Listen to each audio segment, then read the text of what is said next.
What would you do if one night you heard strange knocks on a door that's been locked for years? This is the story of Clara and the door at the end of the hall.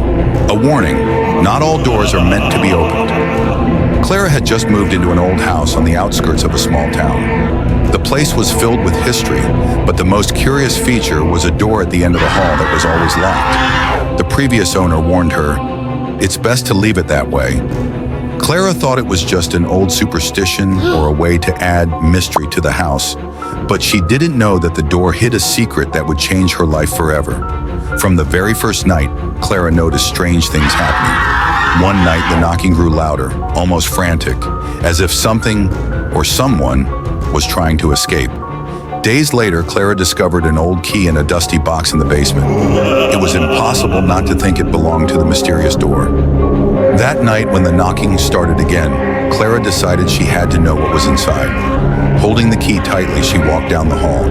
As she inserted it into the lock, the knocking stopped abruptly. An eerie silence filled the house.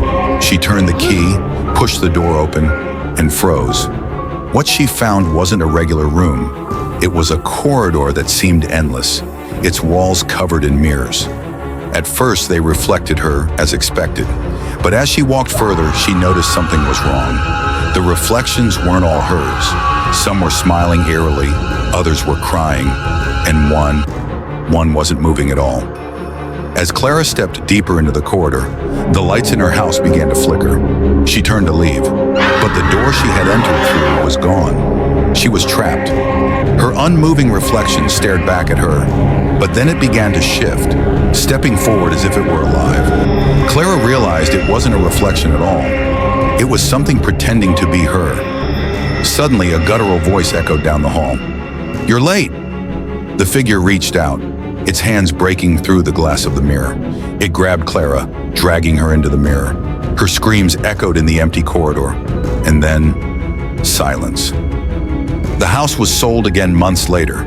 The new owner never found any trace of Clara, but they noticed something strange. Late at night, the mirrors at the end of the hall sometimes show someone else. What do you think happened to Clara?